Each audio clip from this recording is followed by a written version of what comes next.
Hello, and welcome to Leading Inspired Learning, a Strive podcast. Okay, so welcome to Leading Inspired Learning, a Strive podcast. Thanks. I am Allie. I'm the host for today's episode, the Strive Manager, and I am so excited to welcome Monica here, all the way from BC. All the way from BC, super On a sleepy. very early morning. It's all good.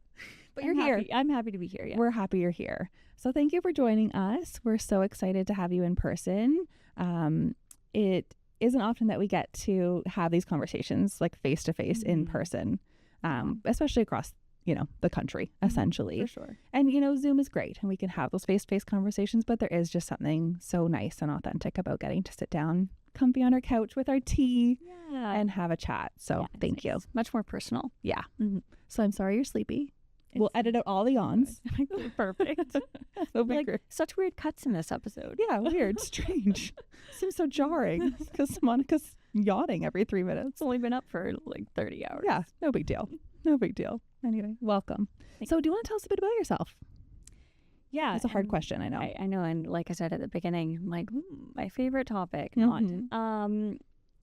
Yeah, I think usually when people take workshops with me or they're at a conference or something, they think that this is like my full-time gig. Yeah. That I just teach and travel and yap at people kind of all day long. And some of that's true, the yapping, but I love that on your website, professional yapper.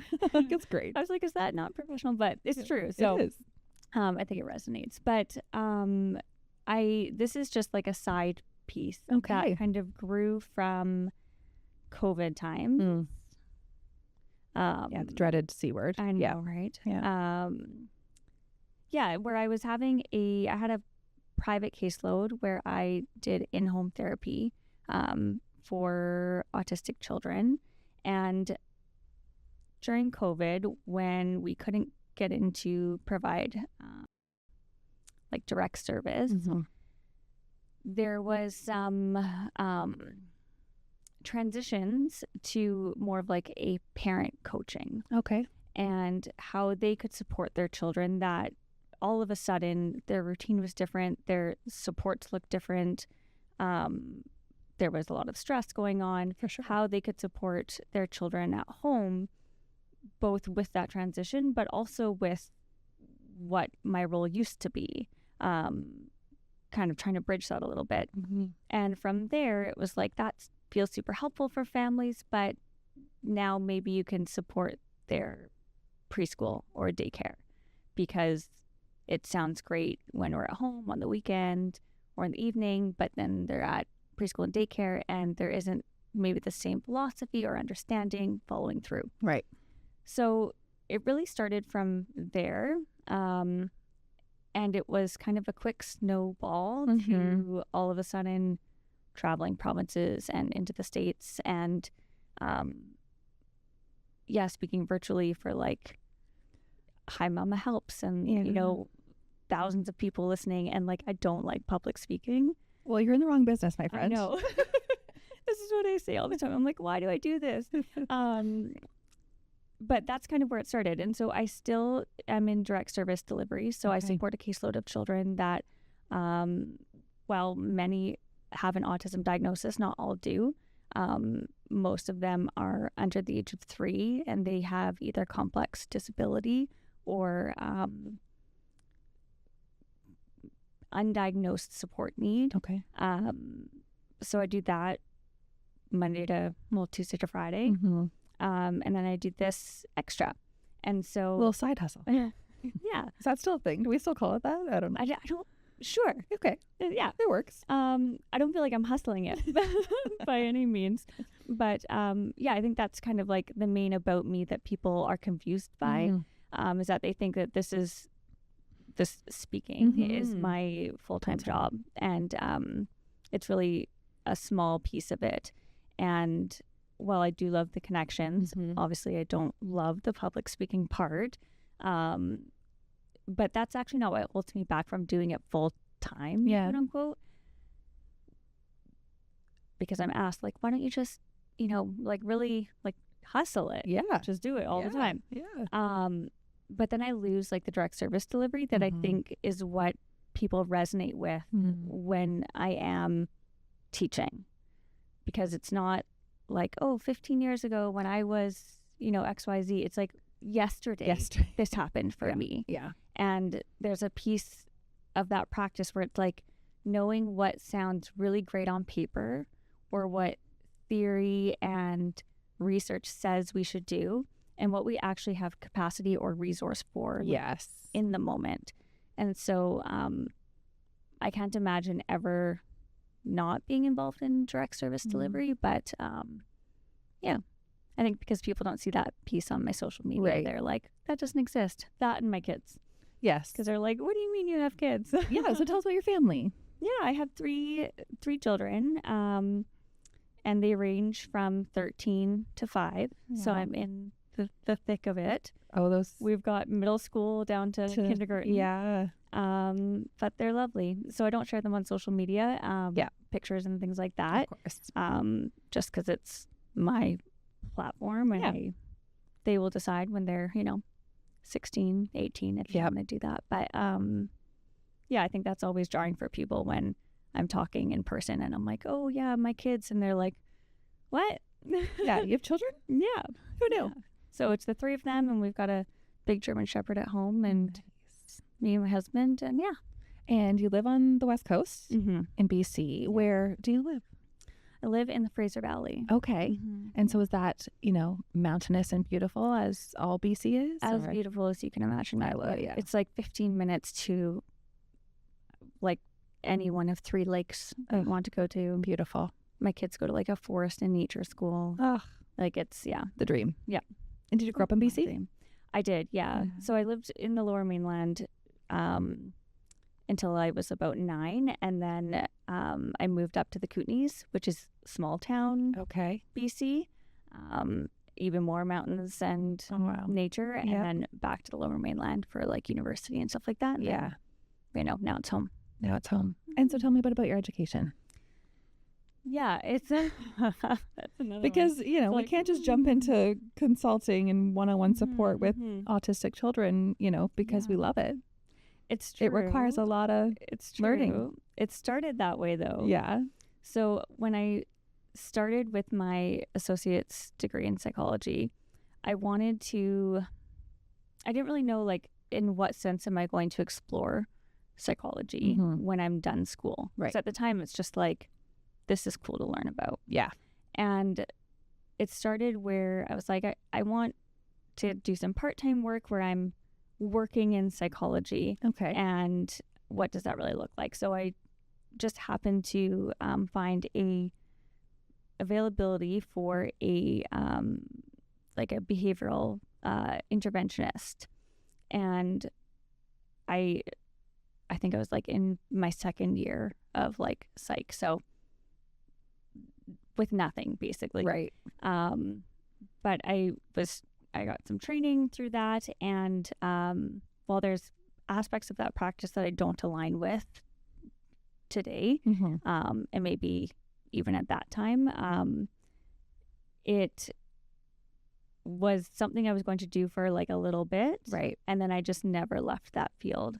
So I definitely left that role. Yeah. But working with young children and supporting young children and their families, I kind of just stuck with. So I did my associate in psychology.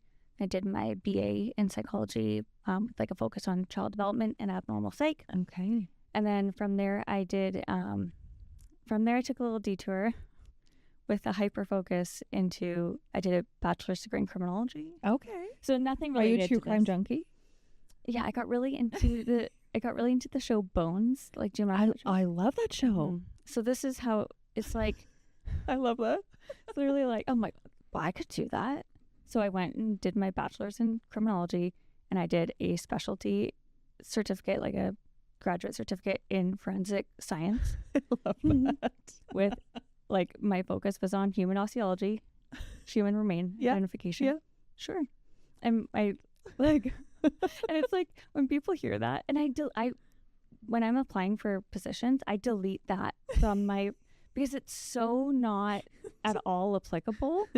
And it's like almost jarring to be like, this is all my experience with children and like support and like this kind of beautiful practice. And then also this fascination with like human remain identification. Yeah. Crime and things. But thankfully, anytime, like my dad's so great, anytime I called him up and was like, I think I really want to study this now, he'd be like, yeah, and you should, but finish the other thing first. So yeah, thanks to that mentality. Yeah. And his support, I finished all of them. Right. So now it's just kind of like a funny little thing. So that is hilarious. I did that, and then I did my postgraduate in like statistical analysis. Okay. And then from there, I did a advanced certification in disability and community studies. So, and that one had a applied behavior analysis component. So, yeah, a lot. So it's a lot. It's all over, including a little slight detour. Yeah. I actually, to be fair though, I at one point was doing the BA of Psych and the BA of Crim at the same time. So it wasn't like 4 years and then 4 years. It was like a double major type situation. It was like 2 years, a year, 2 years. So it's tiring, but yeah, sounds exhausting. It sounds like, well, I mean, important to kind of lead up to what you're doing now. Yeah. To have this wide variety of the practical and the knowledge piece, right? Yeah. So Bloom Behaviour is your Instagram, it's your socials where everyone can find you. And so what was it that you thought you wanted to focus kind of your specialty on the behavior? Like why that word? What led you there? So, I mean, a not super deep reason is that I really love the alliteration. 1,000%. Yeah. So there's that. But to be more honest, the Bloom piece comes from this idea of growth mindset, and that kind of understanding that if, a flower isn't blooming, then are you like, oh, that's a bad flower? No, you're like, clearly I need to change something in the environment. Yeah. So it was this connection to the fact that like all children can bloom, grow, have potential, have like are competent. And if there's struggle that we're seeing, it's not innate to that child. It's not like that child is destined for struggle. Yeah. It's that we as the grown-ups need to better accommodate or tailor that environment for that child. So it came from that. And then the behavior piece came from this understanding that most of the struggle that I think adults have in reference to their care of their own children or children in childcare, or in classrooms in elementary and what have you, most of the struggle that they have is with their own difficulty experiencing other people's behavior. So, and I talk about this a lot when it comes to like something like ADHD, and people are like, why are boys so easily and quickly diagnosed and girls are not? Well, when it comes to boys, grown-ups experience discomfort with those behaviors because they're more likely to be hyperactive, right? So they're bouncing thing to thing, and they're impulsive, and they're running away, and they're hitting, and they're using a super loud like volume in the classroom, and interrupting, and all these things. And so that is a struggle for the grown-ups. So they're more likely to be kind of proactive, or I should say reactive, to that behavior. Like, oh, we need to get supports in place, an assessment, whatever.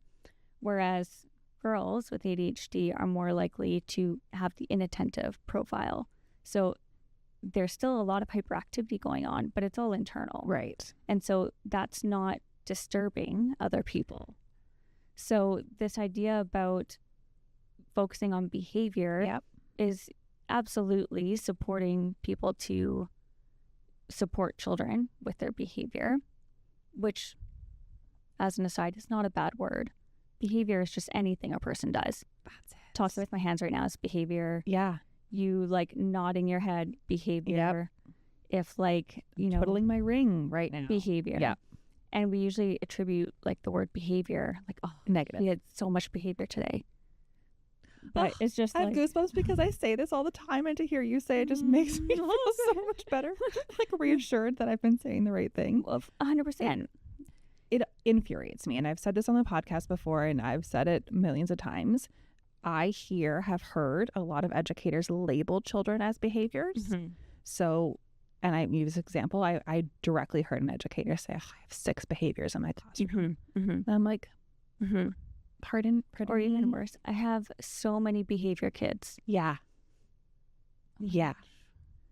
Like, it grinds my gears. Yeah. There's a couple things that are on my like no list to people, and I gently and lovingly scold all of my colleagues and friends when they say these things, as you should, because they're children, they're 100%. human. Yeah, we all have behavior. Because you're uncomfortable with that behavior, because you don't know how to do anything with that behavior, doesn't make it bad. Anyway, yeah. So I'm gonna get off my soapbox now. No, I love you. I'm like, we're crowded together out there.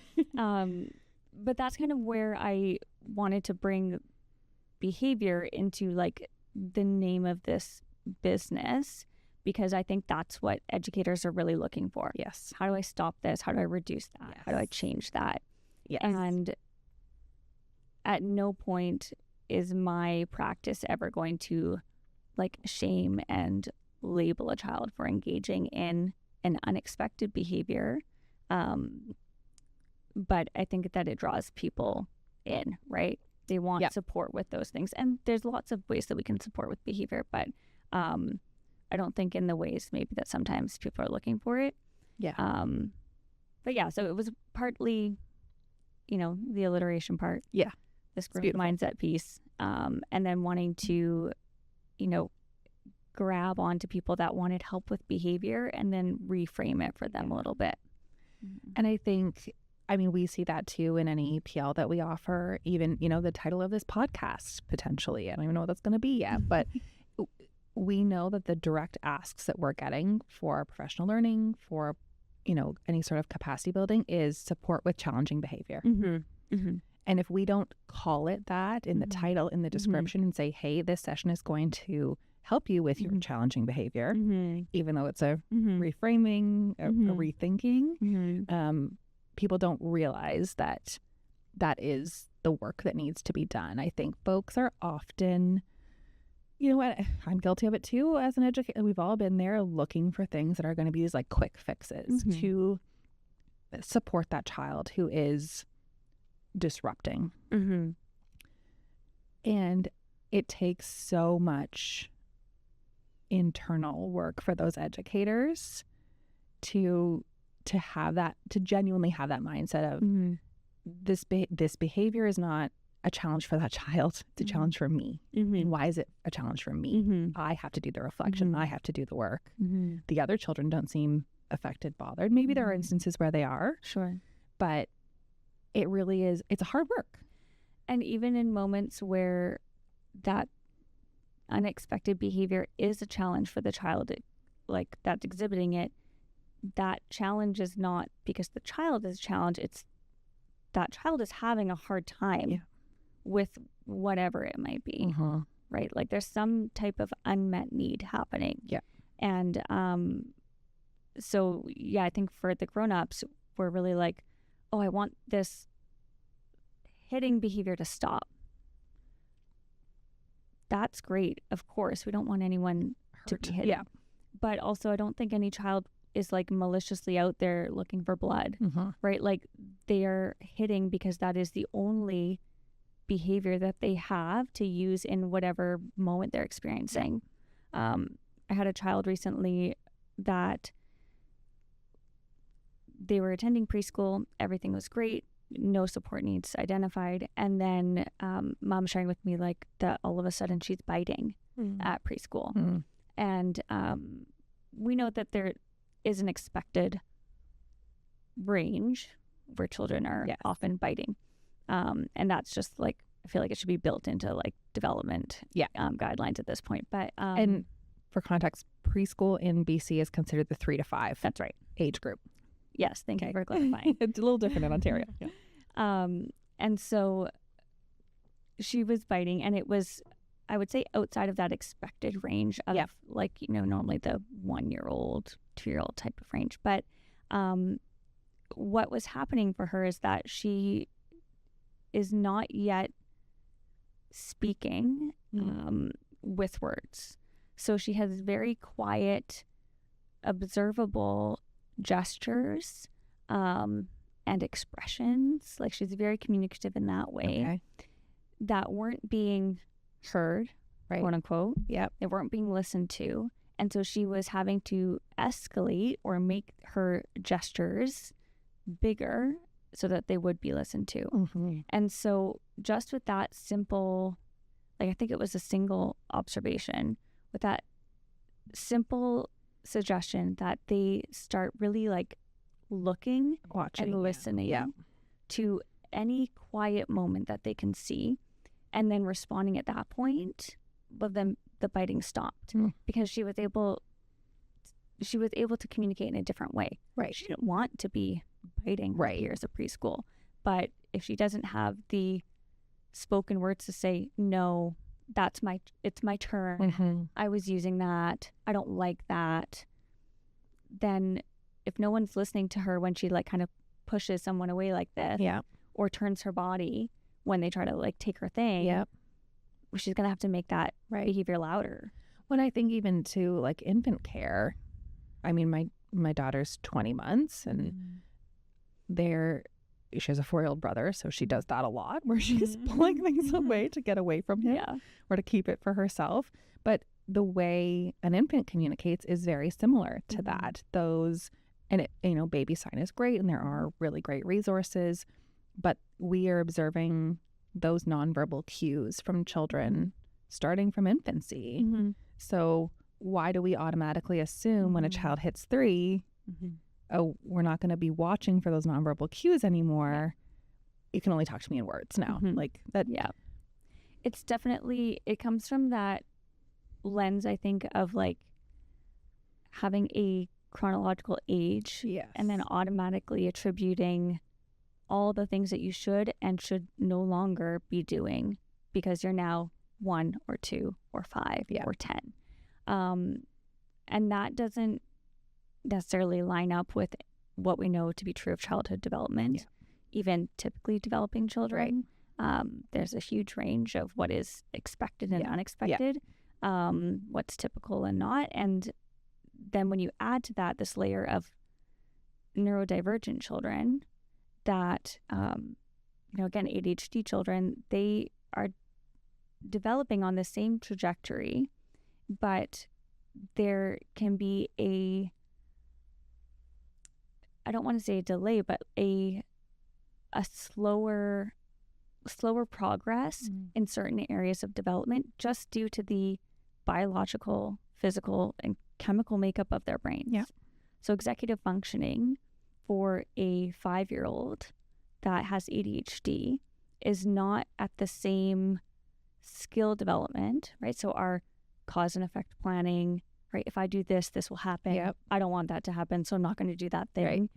The impulse control, the emotional regulation, the memory, that's not at the same kind of skill set level as a 5-year-old that is neurotypical. Right. And as the grown-ups, we just see a 5-year-old and we're like, all these kids are able to wait. Why are you being so impulsive? Right? That's a bad behavior. Yes. You're a behavior kid. Yep. So what would be your advice, tip, kind of major takeaway for educators who this is a struggle? And, I get it. Like, we've all been there. We've all been in those classrooms as educators where you just feel like nothing can get done. 3 steps forward, 10 steps back, and children are getting hurt. You're getting hurt. Like, there are situations where it's extreme in some cases. And I think that it's a very reasonable frustration for educators. Absolutely.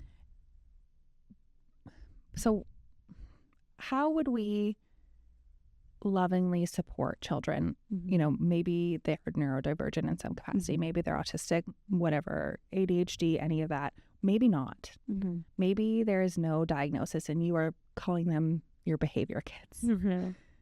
What would you say to these educators who are like, you know, at the wit's end here? So I get it, because like I said, I have like a direct service delivery day to day. Yeah. So like I'm there with you. Yeah. And then I also have 3 children. Yeah. So Yeah. on all fronts, I get it. It's very nice for me to sit on the couch and say like, this is, no, we need to not be doing this. Yeah, we need to rethink it. I get it. Yeah. For sure. Yeah. I would say the first step, and there's a lot kind of to unpack with different potential diagnoses or age ranges or the behavior that we're viewing. I think the first step for educators, regardless of what's going on, is for them to like first take a pause for themselves. I have this like model that I outline that I refer to as praise. And it's not like to praise someone, but it's an acronym for when you're faced with an unexpected behavior, right? Because it's not a bad behavior. No, it's not a challenge. It's just unexpected. Yeah. And maybe I'll talk about that in a second too. But when I'm faced with an unexpected behavior, I first want to pause and ask myself if I am in a place where I can be emotionally regulated right now.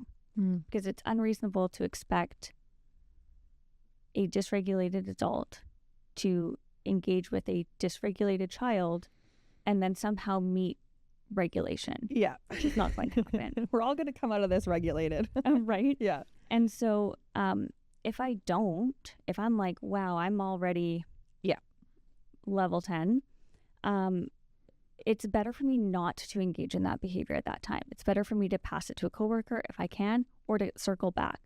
I will do more damage to my relationship with that child by responding out of a place of anger or like low capacity than I would if I let that go for now and came back to it when I'm feeling better. Right. It's like if you're in a fight with your spouse or something and you're like, oh, maybe we need to just take a minute. You don't want to say things that you would regret.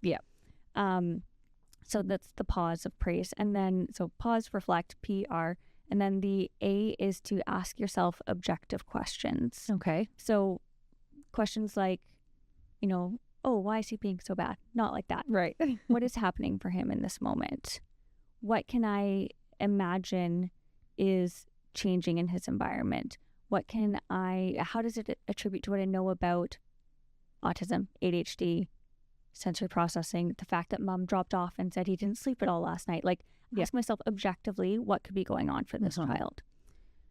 From there, the I would be to individualize responses.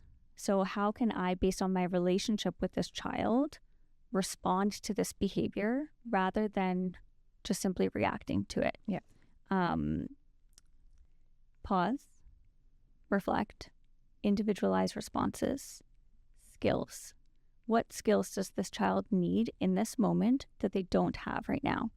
That's potentially leading them to engage in unexpected behaviors. So the little girl that I shared that was fighting. Communication. What skill? Yeah. She doesn't have communication that other people in that room were able to listen to. Or to acknowledge and appreciate. Excuse me. And then the last one after skills is this environment check-in. So what's going on physically in my environment right now that could be contributing to dysregulation? Is it loud? Is it? Is the environment super loud, super bright? Have we just had a big fight about putting a muddy buddy on, like to go outside, and that's maybe a sensory piece? Have we had a lot of transitions today already? Like what has been going on in this child's environment that could be contributing to these behaviors? And this model isn't to tell us what to do about it, this idea of this praise model. It isn't going to give us like the answer about what we should do every time. But it ensures that we are intentionally responding to unexpected behaviors from a informed, caring, thoughtful place, an objective place, versus simply reacting to an unexpected behavior because it's triggering for us. And so an example that I give people about this in action is like, if, let's say the children are all lining up and someone, let's say John pushes Sam down. My reaction to that is like, we do not push. Like, go to the back of the line, you're not being safe. And we've all said those things. Things. And on one hand, I can appreciate it. It's like, that's not safe. But my harsh response or my quick to punish, or, you'll be the last to go outside now, whatever it might be, that is not working with intention. I'm not taking into consideration why that behavior might have occurred. And so I'm actually just truly reacting to it because that was upsetting for me to see. I'm not actually responding to it. And what happens is that child, John, let's say, interprets my behavior, like as a grown up, maybe the short tone or, the back of the line, you don't get outside time, whatever it might be. He interprets my behavior as like, well, why is Miss Monica like so mad at me? She's always mad at me. Yeah. She's never like that to my friends. I must be bad. Mm-hmm. And maybe they don't think about it in that kind of organized way. Right. But they do recognize that there is a difference in how we're responding to them, and they internalize it. Now, I've made that child feel in a way that I don't think any of us want children to feel. No. And B, I haven't actually done any work to remedy the behavior that occurred, right, or to prevent it from occurring again in the future. If that same situation happened using this like praise method, John pushes Sam down, of course I'm going to check in with Sam right away. I'm not going to just like let him be on the floor crying. Are you okay? Blah, blah, blah, whatever. I'll check in with him before I talk to John. But before I talk to John, I'm going to pause and ask myself, like, am I in an okay space right now? Or do I feel like I have a racing heart? Do I feel like I have no sleep and I'm cranky and I missed my lunch and we're short-staffed? Because maybe if I'm feeling those things, I'm not going to come from the most kind, intentional place. Let's assume that I am. I'm all good to go. So I've paused. I've not responded to John in a reaction. I've reflected. I feel good to go. I would ask myself, like, what is happening for John right now? What is happening that I know to be, let's say, is ADHD? I know to be true for ADHD. Okay, difficulty with waiting, with impulse control. Those are pieces that are specific for him, but separate from who he is as a person. Right. Which is, I think, sometimes an important distinction. Yes. Pause, reflect, ask objective questions, individualize my response. So knowing that I'm going to approach John from a relationship-driven practice, I'm going to approach him with connection that is unique to him. So I'm sure you know from your own kids and from your work that, like, sometimes children really want close, soft talk. Can I give you a hug? Maybe there's an activity or a book we can do together that I know he loves dinosaurs or space or whatever. But I'm going to individualize my response to him with what I know to be true of that unique child. Not about his diagnosis or anything like that, but just like him as a person. The next one, skills, is what skills does he need in this moment that he didn't have? So this is coming from a growth mindset and lens that I don't believe him to be malicious and wanting to hurt this other child. I don't believe him to be, destined to be this like aggressor in our lineup to go outside. But there's a skill that's missing here. So maybe it's the skill of waiting in line. Maybe it's the skill of saying, you're too close to me, or give me space. Or I really want to go now. it doesn't matter, but what skill does he need in that moment? And how am I going to teach that skill to him so that this doesn't happen in the future? And then the environment check-in is like, what's going on externally? Okay, we've got 15 kids in a lineup, all with their winter coats on. Yeah, sweating in the hallway. We've all been there. Yeah. Waiting in line for a long time while we like get the backpack and the board and all the things, and we lock up. Like, what can I change in my environment so that this isn't contributing factors for next time? So maybe next time, knowing that that's hard for him, maybe he gets his stuff on last. Right? Maybe he can play with the dinosaurs. Sure. Until. And so my response to him, instead of being like, we don't push, get to the back of the line, now you are last outside or whatever, in that hypothetical situation, now it's maybe like, John, you pushed Sam and that wasn't kind. Yeah. I know you didn't mean to hurt him.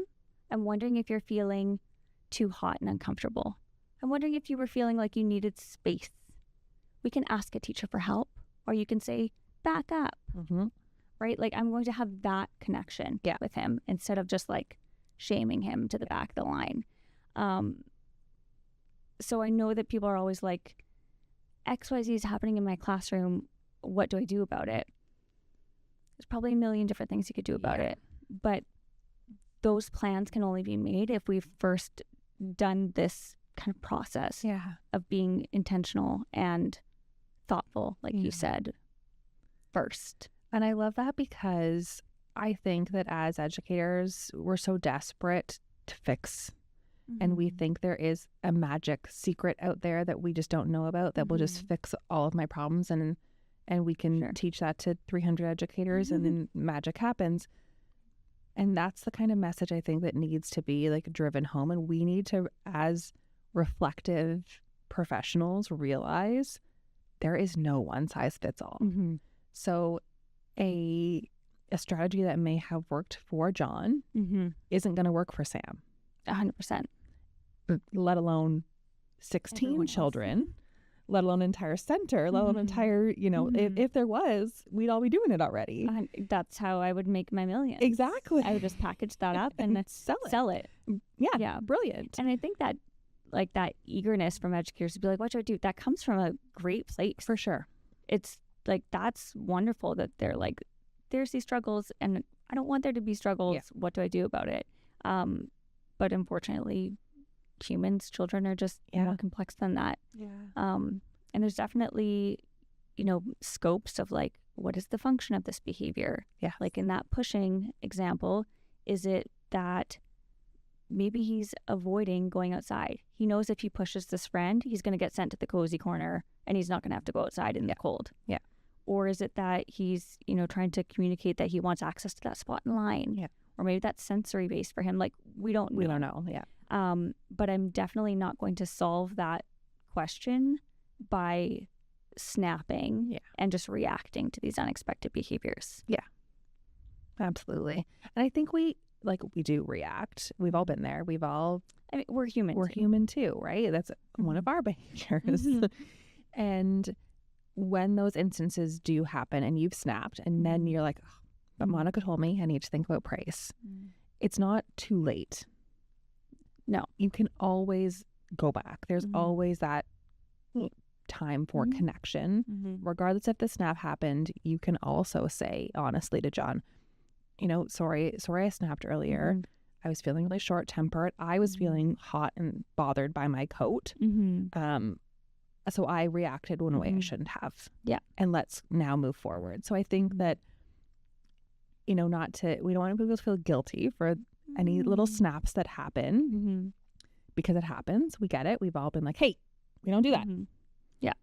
I do it to my son all the time. I was just going to say, I apologize to my kids all the time. Yeah. All the time. All the time. Yeah. So I think you can do that in your program too. And don't think that moment is totally blown.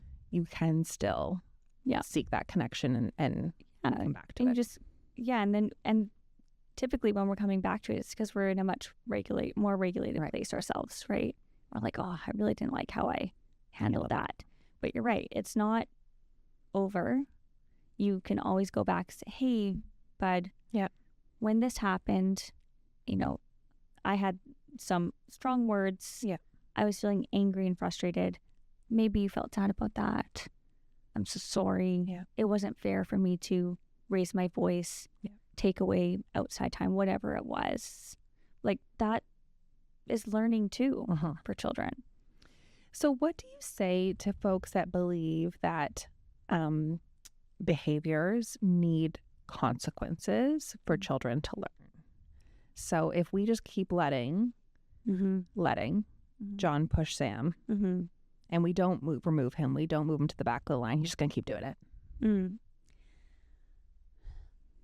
How much time do you have? All behaviors are responded to with a consequence, whether we like it or not. Yeah.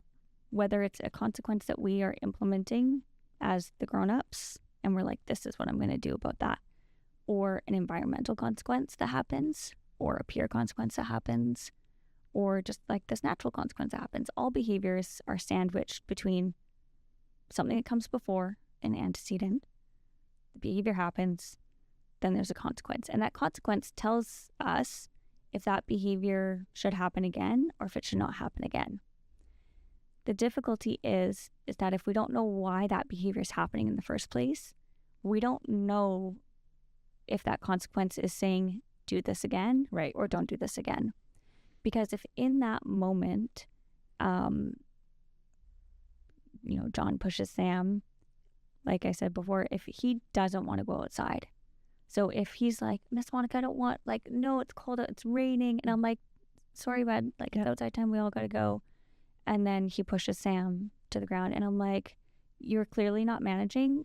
You need to go calm down in the cosy corner. His consequence of removing him what he wanted is actually encouraging that behavior to happen again. Right. Now, if he is so eager to get outside, and so he's like, I want to be first in line, and then he pushes Sam, and I'm like, oh, and again, not with a snap, but maybe I do, like, hey, we're going to come to the back line, you and I are going to go out together, whatever, and it delays it. Well, now that behavior didn't really achieve what he was hoping it would. And it's not a intentional, conscious, like, punishment. Well, and his intention for that behavior isn't even conscious. Right. He's not like, I'm going to do this, ha ha ha, and then I get this thing. They're not manipulating us. No. That's just how learning happens, right? And so it's hard to say, like, oh, if there aren't consequences, this behavior is going to keep happening, because there's always consequences. But sometimes they're not the consequences that we need them to be. Sometimes they're not. I mean, reinforcing, punishing, but then that's getting like very complex into like these terminologies of how behavior works. Yeah. And it's hard because we socially take these words like consequence to mean something not so great. Yeah. And we take language like, punishing to mean something not so great. That just means that something is going to decrease. Same with behavior. I shared that, like, we usually think about that as being like this bad, negative thing, which is why we encourage people to say unexpected behavior and expected behavior, because the behavior is not in question. Right. Like, if I asked you, like, children running and screaming. Yes. Is that what children do? Is that expected behavior or unexpected behavior? Expected. Sure, if we're on the playground, I expect to see it. Yes. But if we're in the library, unexpected. Yes. But the running and screaming is the same. Yeah. The behavior is the same. But the environment that it's in and my expectations about what should be happening or should not be happening is what's changed. And so I can't tell children, like, or I can't even tell like a colleague, like, oh, they're having bad behavior because they're running and screaming. The behavior is fine. Yeah. But it is not expected in this environment, right? Yeah, in the library, in the hallway, when someone else is speaking, we don't expect it there. And so what about the types of behavior that are like likely never good? Hitting, biting, those types of things. Those challenging behaviors, trashing the room, those kind of extremes that we see. Where there likely isn't an environment where you can push all your peers to the ground. How can educators reframe that thinking around those types of behaviors? Yeah. So I think that we need to start distancing children from the observable behaviors. Because in 15 years and having supported children with a wide variety of support needs, I have yet to meet a child that was malicious for malicious sake. Like, I've yet to meet a child that, and I have scars on my body from some of the children that I've supported.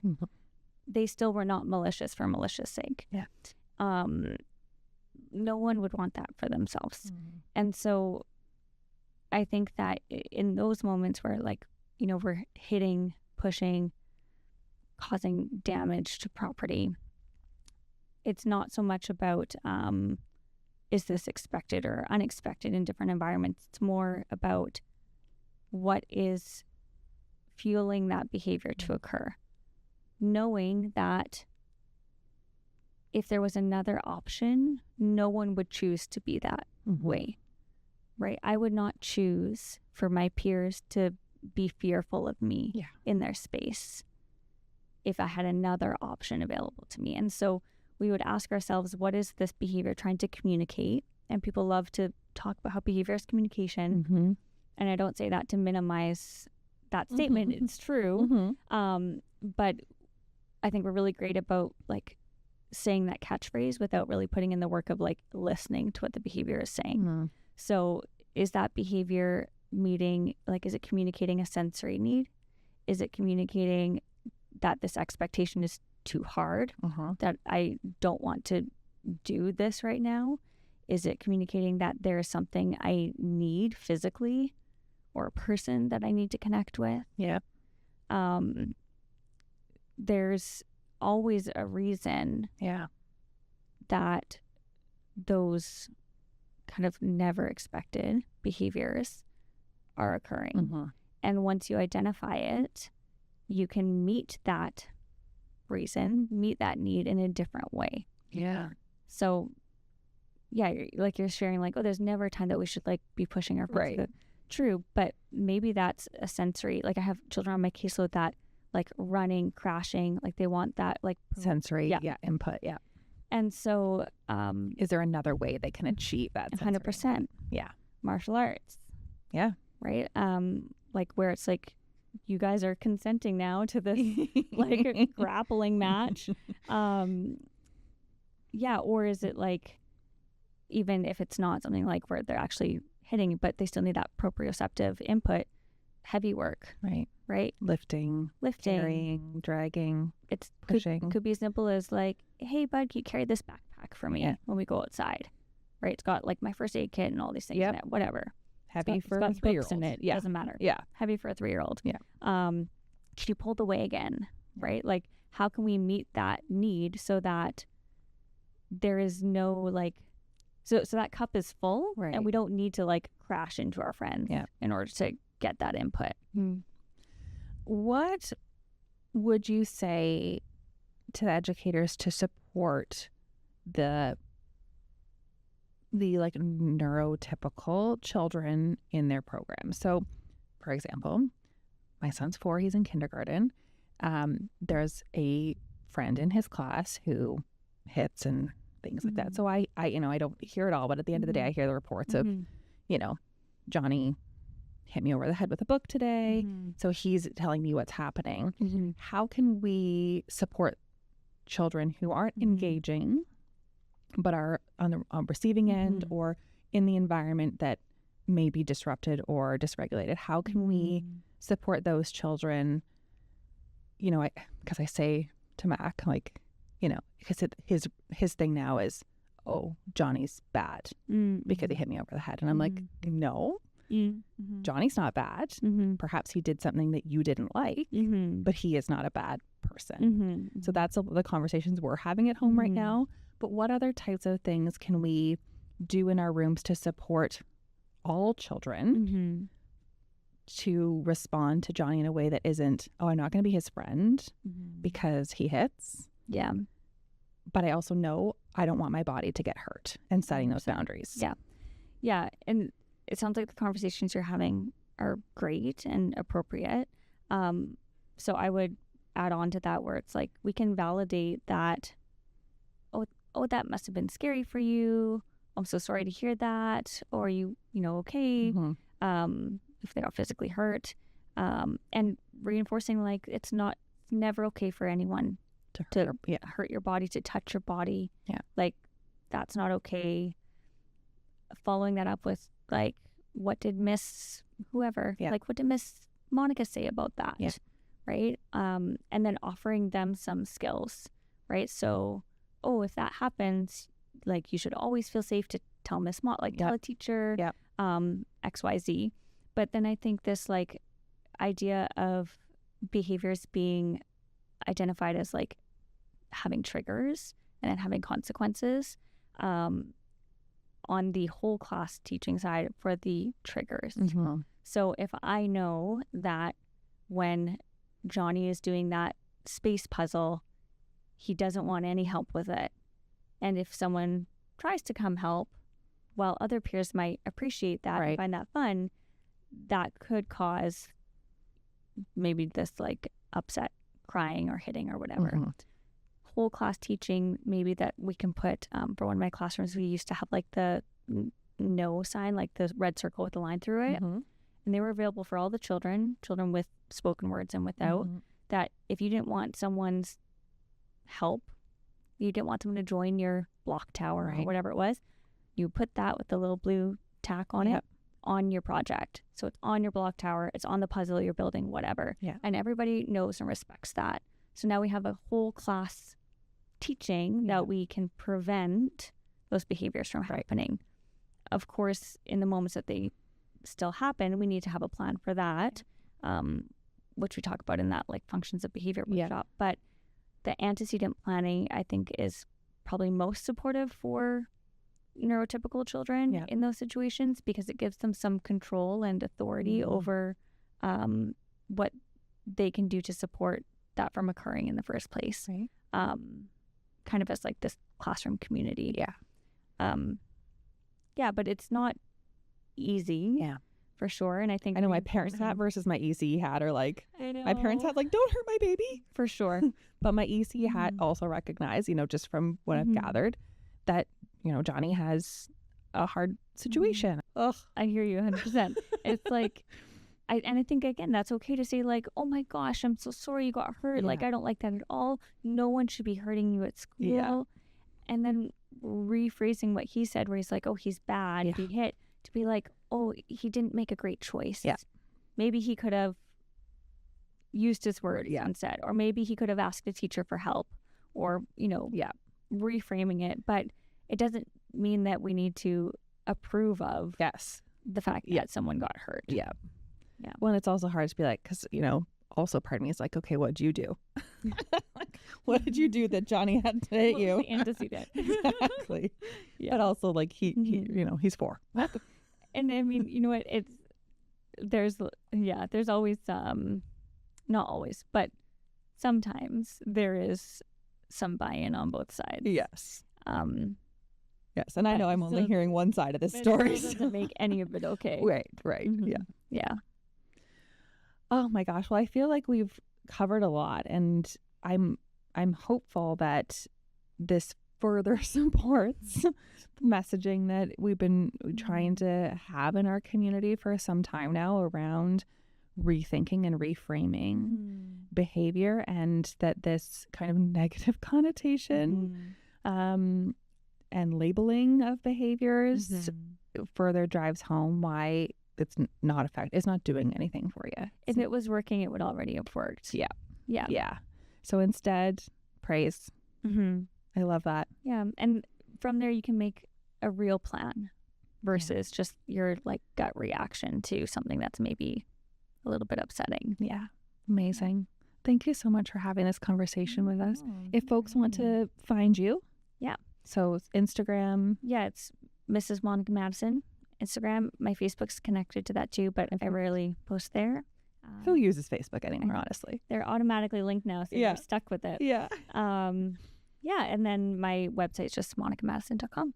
So it's super easy. Amazing. I'm sure you'll have lots of followers. I'm happy to have them. It's great. You'll also have funny travel stories if you follow Monica. I got my no sleep, exhausted, like, kind of delusional. I love it. It's perfect. Well, thank you so much for being here. I really appreciate it. Yeah, thanks for having me. Thanks so much for listening. You can connect with us on Instagram at Leading Inspired Learning Pod or on our website at strive.swo.ca/podcast. I would love to have you tell a friend or colleague about this podcast. Thanks again for listening. Please join us next time.